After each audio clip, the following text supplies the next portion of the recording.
Welcome back everyone, I'm Don McDermott, and we're just a few weeks away from when I can finally take possession of the tent at the boatyard and begin building Lady Garnet, the first new trading wherry since 1912, and there is a lot to do before January 1st. I'm still working away on the tender for Lady Garnet, trying to get her mostly finished before the end of the year. There's timber to start ordering, there's work to do with the plans, there's a table of offsets to be made, and the list goes on. But first, I need to give you a major update on the dimensions of Lady Garnet. So, in the last video, I had announced that I'd finally found a place to build Lady Garnet after that earlier disappointment with the failed planning application in the agricultural field. So the new plan was that I was going to build a large tent at the boatyard that I work at, and I was going to build Lady Garnet in that tent. And basically, I can't build a tent of that size at the yard. However, there is a tent that's already built at the yard, and they've said that I could use that if I scale Lady Garnet down to fit inside that tent. Now, since then, I've given this a great deal of thought, and I've decided that actually, for a lot of reasons, it makes sense to scale her down a bit. So Lady Garnet will now be 48 feet long with a beam of 11 feet, which is still quite substantially sized, and to give you some perspective on it for those of you who followed the Tally-Ho restoration, 48 feet is, of course, the length of Tally-Ho as well, although that is a pure coincidence. A quite happy coincidence, to be honest, because, of course, it is Leo and his restoration of Tally-Ho that has inspired me to embark on the journey of building Lady Garnet. So, besides the obvious, what are the benefits to making Lady Garnet this size? Well, first of all, from a historical point of view, this is actually far more interesting. You see, wherries were built in a huge range of sizes, and the two trading wherries that still exist, although neither currently carry cargo, Albion and Maud, are what we call 40-ton wherries. They're very much on the larger end of the spectrum, and in length they are about 60 feet. The most typical wherry, though, would be a 20-ton wherry, and that is what Lady Garnet will now be. This is hugely significant because, once built, it will make her the only living example of the most typical size of trading wherry. To give you an idea of how common the 20-ton wherry once was, I've looked through Roy Clark's definitive book on wherries, Black-Sailed Traders. Now, he has a list of all the known wherries in Appendix A and includes their tonnage, if known. I have counted them all up because I love doing this sort of thing with statistics anyway, and put them all into categories of wherries that carried less than 20 tons, between 20 and 29, between 30 and 39, and that carried 40 tons or more. Out of those 530 wherries, dating from the 1700s all the way through to the last trading wherry, Ella, herself a 24-tonner in 1912, there were 250 wherries that were between 20 and 29 tons, and only 59 that were 40 tons and above. So this gives you a pretty good idea of the typical size range of the trading wherry. Scaling down her size is also going to make her, to be honest, a lot easier to sail on, especially the narrower reaches of the Thames, where she's going to be operating at some point as a cargo-carrying vessel. And also, do you remember how I said that in order to launch her, because she was too big to fit into the hoist bay at our yard, I was going to have to get a mobile crane to come into the yard, lift her up, and swing her out all the way past the hoist bay. Needless to say, you need an enormous crane for this. I brought the crane company into the yard, they had a look, they said, we can do that. They then said, would you like a quote? I said, yes, I would like a quote, please. And they came back and told me it was going to be at least £20,000. And they also gave me to understand that, of course, since this would be several years down the road with inflation, that was an absolute minimum. It was almost certainly going to be quite a bit more than that. However, if I build Lady Garnet with a beam of just 11 feet, I can use our hoist and hoist bay, and launching her with our hoist only is a few £100. So that is a massive saving and also a lot less stress when it comes to launch day, because, to be honest, the whole mobile crane idea, I mean, I know they said that it was possible, but there are a lot of potential safety risks. And yeah, this will just be a lot less stressful, because I've seen our hoist used many times, and it's really no problem at all. Charlie is an excellent hoist operator, and I'm sure he's going to enjoy it. I know he is, and I'm looking like that because Charlie always watches my videos, so you will enjoy it, Charlie. Speaking of the financial side of things, of course, building Lady Garnet as a 48-footer is just naturally going to require less materials, and so it will be somewhat less expensive to build her than it would be building her as a 58-footer as I'd originally planned. This is not to say, of course, that she won't still be a very expensive boat to build. I do, of course, have a fundraising page set up, and also I have a Patreon account, and the links to those are in the video description. I'd also like to say a massive thank you to everyone who has already supported Lady Garnet financially. It is hugely appreciated, and it is an immense help to me as I get ready to start the project next month. Remember, of course, that even if you can't donate to the fundraiser, even just watching the videos helps, because my account is monetized, so every time you watch it and go through those skippable ads or whatnot, that does earn me money, so that is very helpful. And of course, liking and subscribing and sharing also boosts the video in the algorithm and gets YouTube to recommend it to more people, which increases the people who are watching it, which again just increases the revenue that I make from the advertising money. So it all adds up and it all helps, so thank you all very much for that.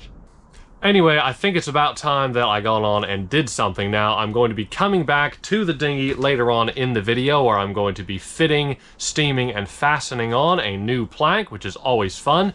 But first, I need to head on back home, and I need to alter those plans. So now that I've decided on the finalized dimensions, the next thing I need to do is open up the plans for the Wary Albion and adjust those dimensions to match up with the new ones for Lady Garnet. And I will do that using some high-level technology called Microsoft Paint. Now, I know to some of you this may sound perhaps a tad bit amateurish, but it's not. For what I want to do, Microsoft Paint is absolutely ideal. And in fact, I'm quite a fan of Microsoft Paint. I do quite a lot with it.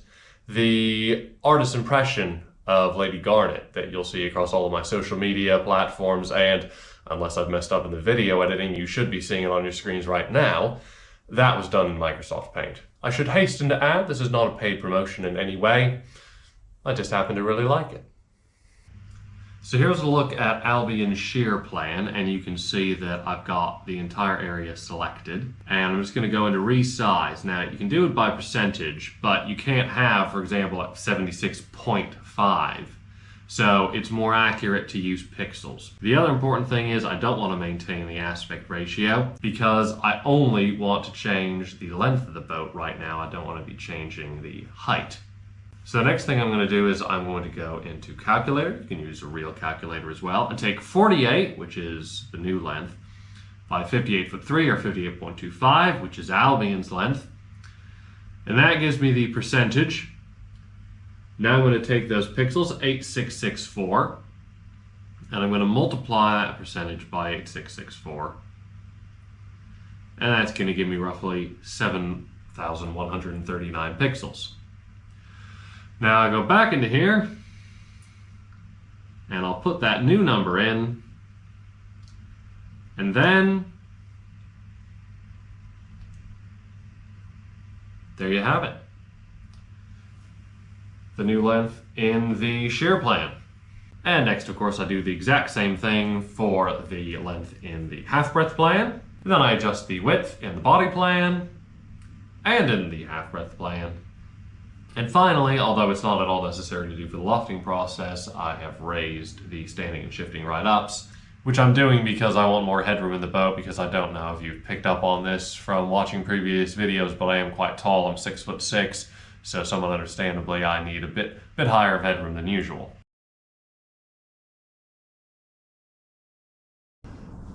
Meanwhile, back at the dinghy, it's time to put another plank on to be steamed.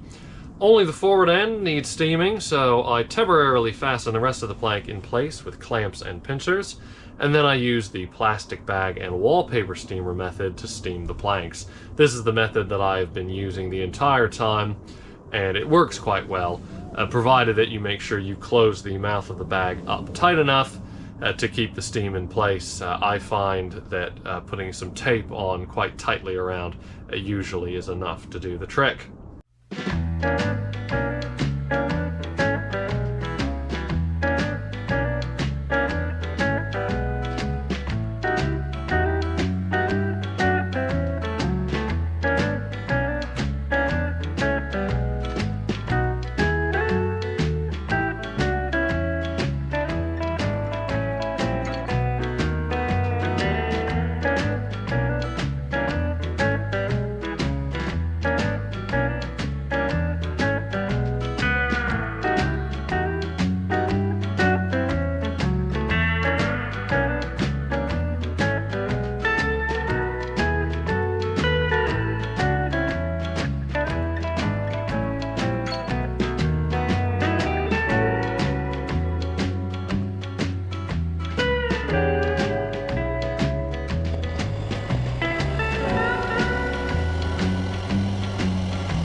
It's now the next day, and the plank is set in its new position, so after varnishing the overlaps, it's the same process again, clamping most of the plank into place before permanently fastening the forward end with screws, and then working back along the plank, putting in the copper nails, leaving space between for the oak ribs, which will be steamed and nailed in place after all the planking is complete.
So the dinghy is certainly coming along nicely now. We're getting near 3/4 of the way through with the planking. Definitely have been picking up speed, and I'm going to have some extra time off, obviously, between Christmas and New Year's, so I'm really planning to crack on and get a lot of this planking done. Also, the videos are going to be coming out with more regularity now that there is a bit more action going on with the actual Lady Garnet project. There will be another video out in a fortnight's time, and the main part of that video is going to be making the all-important table of offsets using the plans that I've been newly dimensioned. And also, of course, I will be carrying on with the dinghy and hopefully coming very near to finishing the planking. In the meantime, have an absolutely lovely Christmas, and please do like and subscribe to the channel, and I hope to see you next time. Thanks for watching. Bye-bye.